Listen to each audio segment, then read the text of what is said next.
Morning everyone.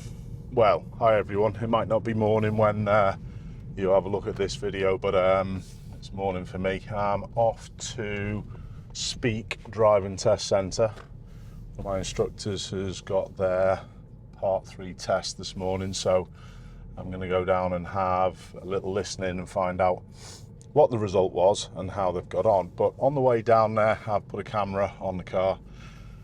I'm going to be looking at how I drive and how I recognise and deal with space. Space is super important. People do think about hazards too much. Now, the hazards are the van on the corner and the lorry parked, but it's the lack of space which is the thing that affects what we do. And this is the bit that I'm going to be trying to talk about. So already, perfect scenario.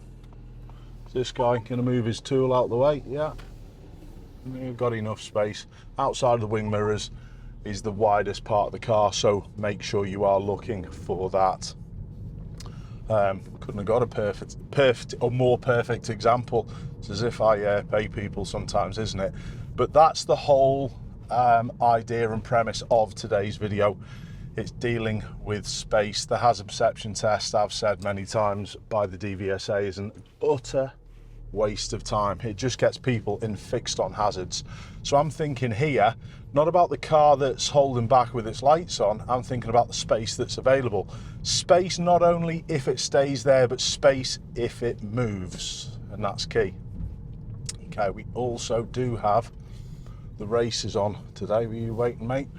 Don't know. Anyway, space. What's the best thing to do for space? The best thing is to hold here to allow the white one into the space to the side of me.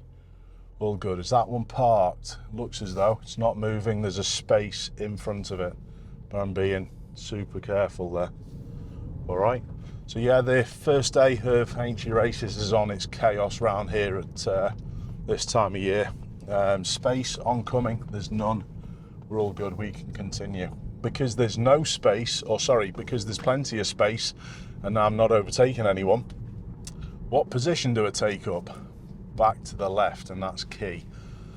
Okay, space here, nothing wrong with filling up all of the available space. People are adverse to doing that, but I've got a problem with space now. I wonder whether anyone's going to count how many times I say space today. I'm trying to be next to this space to my right, and I'm just letting this one know. What's this one doing? It's holding back. So that one wasn't very good at judging space. In the end, they did a pretty good job. I am just going to move back to the left and see whether it wants to come past.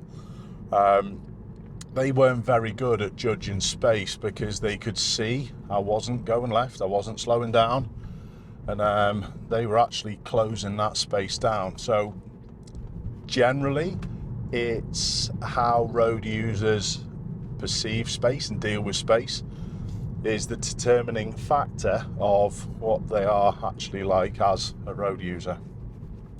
Okay, so space again, I'm just trying to time it just so this one is passed so I can fit into the space after. If you think about it, it's the opposite. This is what I'm doing today. It's the opposite of arriving at the same point at the same time. So it sort of like follows on from that mindset that I use. Those two weren't the best going through that, but anyway. Okay, so even here, I'm assessing round me so I know what spaces I've got. If I've got a junction here, I need to know where this BMW is, and giving myself options, and that's what it's all about. So yeah, this is a subject that I've been going on to my students about, whether it be the learners, whether it be the instructors. For example, the instructors, I've tried really hard over the last little bit to get them asking their questions to the students, not about the car turning, but is there enough room left over? Ask about the space, ask about the solution, if you like, not the hazard. And it's the same way that you need to think. You've got to be aware of the hazard, but let's just give you a little example. You're traveling down a road A bus is coming the other way. You think of the size of the bus and you go, oh, there's a bus. But the bus driver's leaving you enough room. You can go. On the next situation, you've got a cyclist coming the other way. And you think, well, it's all right. It's a cyclist. It's not going to hurt me. But the cyclist hasn't left you enough room. Hope you see where I'm coming from. So it's people target fixating and thinking just about the hazard as opposed to the space. They're often the problem causers. You'll see it all the time where people just stare at you. In any case, we'll go through this a little bit. I'm going to take the motorway going down there, but we can still work on certain things as we're going down. So I'm looking now even at the traffic lights for spaces either side in the traffic flow. If there's a space, it could very well mean that our lights are going to change. The traffic's just stopped on the right-hand side. Is that going to be someone else? It is. So it fits into what I talk about the traffic light sensors. Really important. Now, I've got to give this blue Clio more space because then it can flow through quicker after. And that's the next little topic that I'm just going to cover. People arrive into things quickly and then it leaves them less space and time, therefore, to deal with it. I am going to turn right out onto the motorway, but there's a space between me and the lights, so I've got to be careful and just being easing off and ready for those lights to change, because that bigger space could determine the lights changing, so I'm always ready for that. There's a lovely big space here to my right hand side, so I'm going to utilize that space now. It also has helped me out with this parked puddle, as I call them, to get around it. So is there a set time that you do a particular lane change on your commute to work? Do you get to a particular point and then go, oh, this is where I lane change to turn right at this roundabout? If so, you are not specific enough to the scenario around. Sometimes it's going to be earlier, sometimes it's going to be a little bit later, depending on, have a guess, space. Lights could change again, reasonable gap through. Now I'm looking round the corner at all the space. Where should I go? You've seen this one before anyway. You can slide across to the left. Now, this is also leading me to think on what this driver's like, because that driver had no reason to stay there. Are they switched on to space enough? I don't think so, if they're going to be in there unnecessarily. They weren't overtaking anyone. You can just hear the sirens. So notice what I'm doing. I'm getting on and getting out of there, away from that potential problem. Space now as well. I'm not looking at the cars. I'm looking at the rate that this white one is catching me. So I'm looking at in the mirror and ahead, a mirror and ahead. I'm now being careful of space. I think people from the outside could be coming back and using my space. So I was really aware of the blue one in that scenario. Great. Easy enough when we've got myself just verbalizing everything that I'm talking about, but it's not a conscious thing for people a lot of the time to look at space. Fear, and honestly, we're driving against fear most of the time, and I'm talking all different ranges of drivers, from the new ones to the most experienced. When you are fearful, that's when you target fixate, and it's in these scenarios that are complex, that are quite potentially dangerous. You've got to keep your eyes looking around everywhere. You think on what I'm able to do here just by keeping back of this lorry. What does that do for my vision? Just being careful of this lorry, even though that lane shouldn't come on. I'll just slightly increase my speed just so I could be seen. Is there a space for the lorry to move back to? There is. There's also a space here to my right hand side.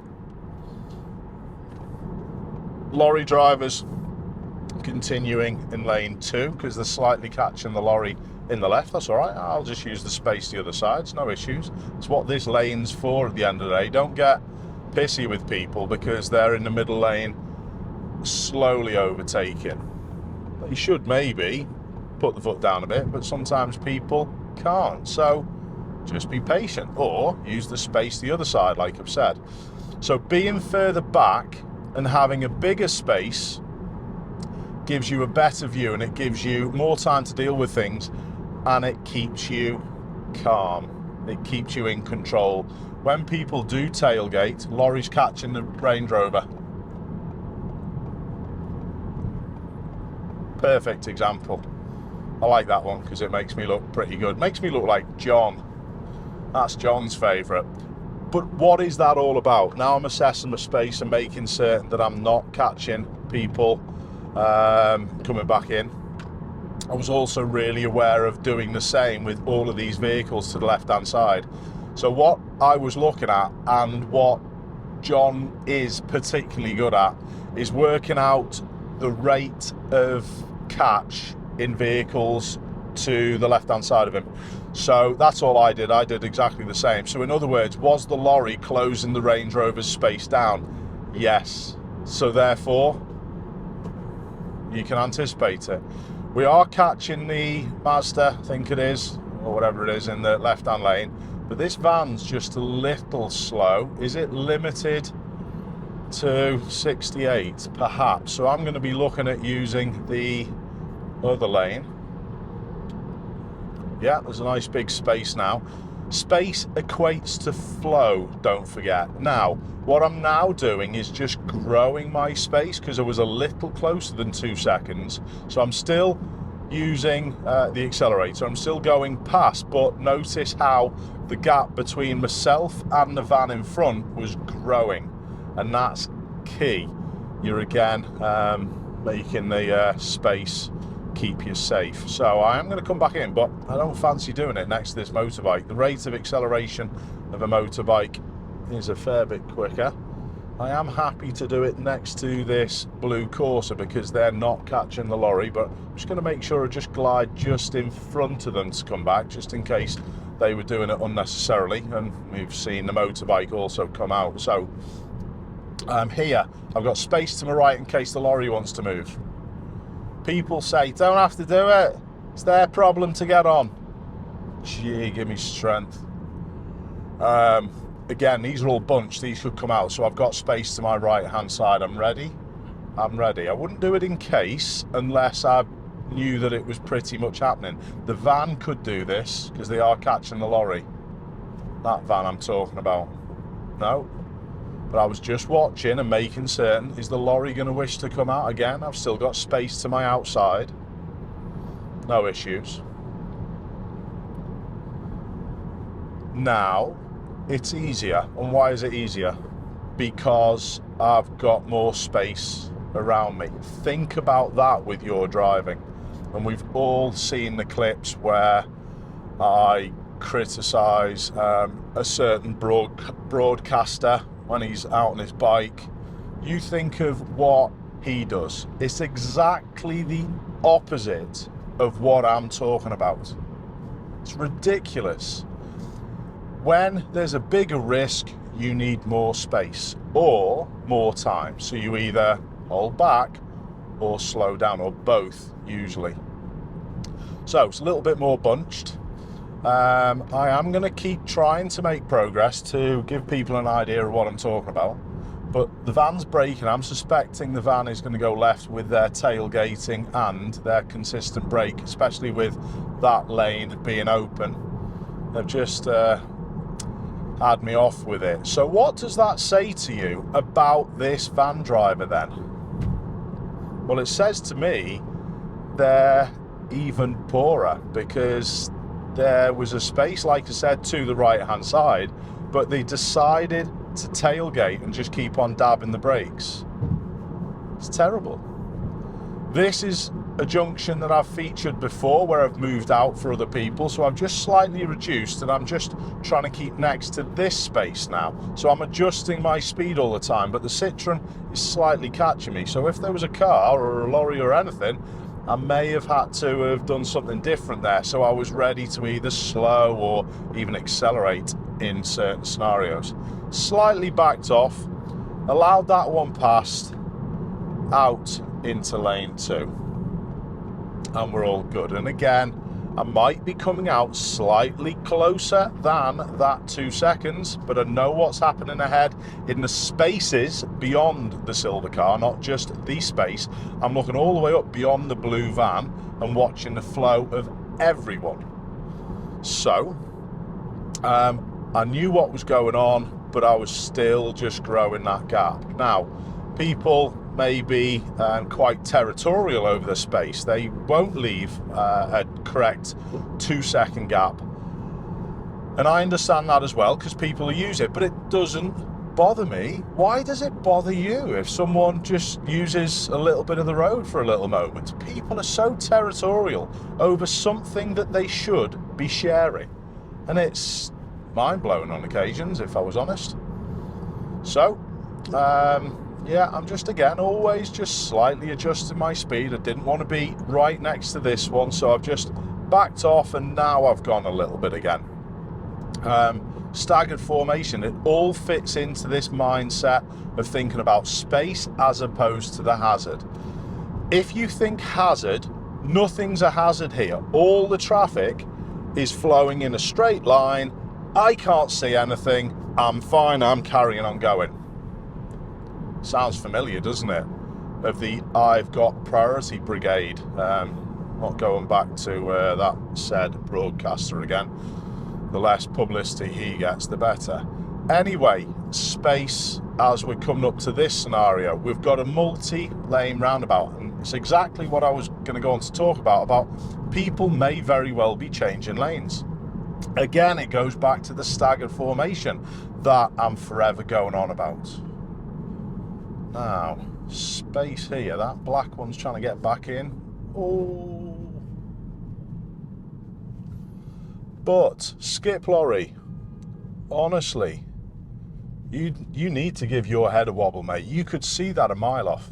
Anyone notice what I was doing as well? Well, all that chaos was going on. Just going, yeah, sound, go on then. We've got a ringside seat with the next car behind, but I'm not going to be involved in that stupidness. Just keep back. So, weren't the best, but the black one also was awful. But this lorry driver, skip lorry, didn't do a great job, so I'm keeping away from him. I'm also managing space. That white one in front, there you go. Should I have closed his space down?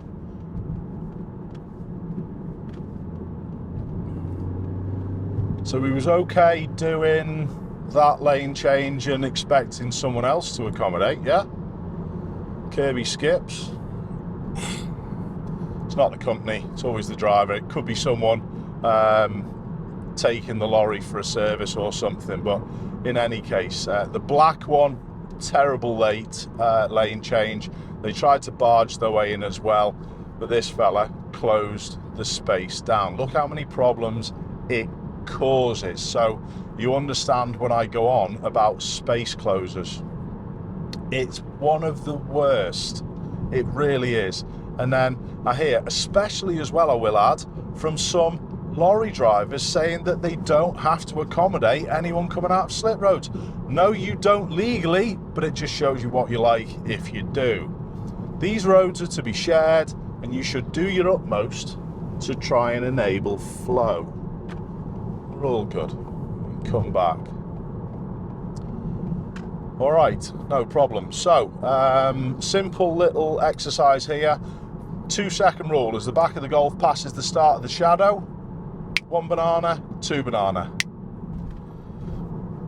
2 seconds in, good weather. I was more than 2 seconds, which is also totally fine. 4 seconds in poor weather. I just want to quickly talk about ice or snow, because this is one of these little things that people say it's 10 times as much. Stopping distances can be 10 times as much, I agree. Have a guess who's this, or who this is to my right. It's that skip lorry again. So highlight people, but then go they're a potential problem, all right? All they're thinking about is themselves. Yes, the pressures of time delivery, I get all that, but keep an eye on people. They're a potential problem. Now, a little bit further back, I was talking about the 2-second rule. Ice or snow, people say that it should be 10 times as much, and it should. Have a look at the lorry driver. What did I say? Red light. You can spot people a mile off, can't you?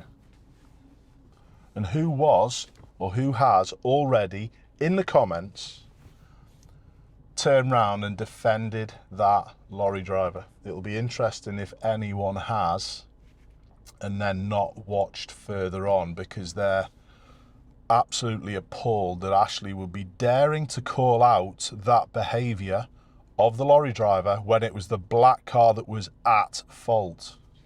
Jeez, scratch me head time.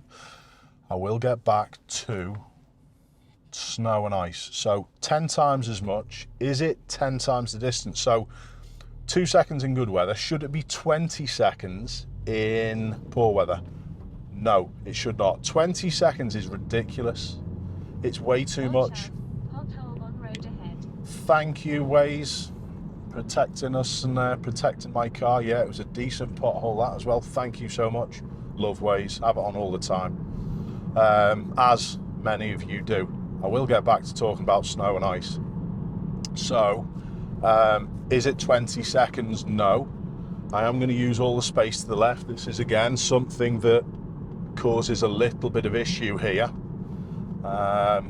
Lorry driver's coming out. Why is he coming out? Is he being road police there? Or was he just using that lane? He barged his way out there. No, broken down. Come on then, sir. Sitting still. There you go. He's got it. He understands.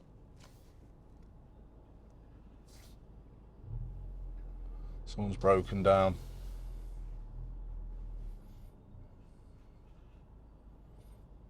That Citroen's messed things up.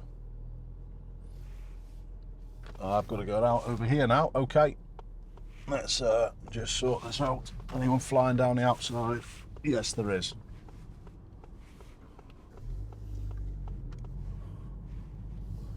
Okay, pretty awkward little situation. However, I am going to use all of this lane to the left-hand side. Notice just back with that, how I tried to help. I just left the lorry space, and then I looked for a space myself, but that person flying down the outside had no comprehension of the risk and just was going, yeah, I can't see any hazard to me, I'm fine, I'm in my lane. You can see how it works. I will get back to snow. So is it 20 seconds that you should be following? No. It's a little different in ice or snow. You should be able to stop in the space between where you are and the vehicle that you're following. It's a little different than the dry weather and the wet weather following distances. It's difficult to tell because it's condition based. I'm accelerating for space, but I'm also aware of this lorry to my right hand side. I'm just signalling just for the white one behind me, and you can see my little lean just to make sure that they're not going to come back. Okay, all good. I found myself a little pocket. So yeah, ice or snow. Imagine if we were in ice or snow, I have to be able to stop between myself and the vehicle in front. That's the only way you can drive safely. It's quite similar mindset to driving in fog, where you have to be able to stop in a distance that you see is clear. In snow and ice, you have to be able to stop between the distance between yourself and the vehicle that you're following, and that's it. So what am I doing with my acceleration? I'm doing a little bit more just to be in a little space. Again, wonder how many times I have said space in this video. Should put a counter on saying that. Be there for ages. Be into triple figures now, I think. All right, cool. Reducing because of the gap through. Little check, make sure no one's going to use my space. And that's also the key to hazard perception work. It's thinking whether people are going to use my space. Now, that's pretty good going. I've got most of the things out that I wanted to get out. I hope you can understand where I'm coming from in relation to it shouldn't be hazards that you're thinking of, and it should be space, and how it fits into a lot of my mantras. And I've been, like I've said, head wrecking all my learners. I haven't got that many, I've only got about 4 or 5 now. I think I've got a couple who have had a go at the test and are waiting for another one, and then I've only got a few, so there's not many nowadays, but they've all been getting head wrecked. Instructors have been getting head wrecked, and that usually is my cycle. So when I've got to be in my bonnet and I'm working on stuff in my teaching, you lot get it as well. It's not a bad thing though, because these messages are important. There's far too many things for me to be saying absolutely everything that goes on in my head as normal, but I think these Drive Like a Driving Instructor videos are useful to give you maybe a different mindset. If you don't use that space mindset, please start using it. Near to Speak Test Centre, fingers crossed for my instructor. Quite nervous. Anyway, I'll see you all soon.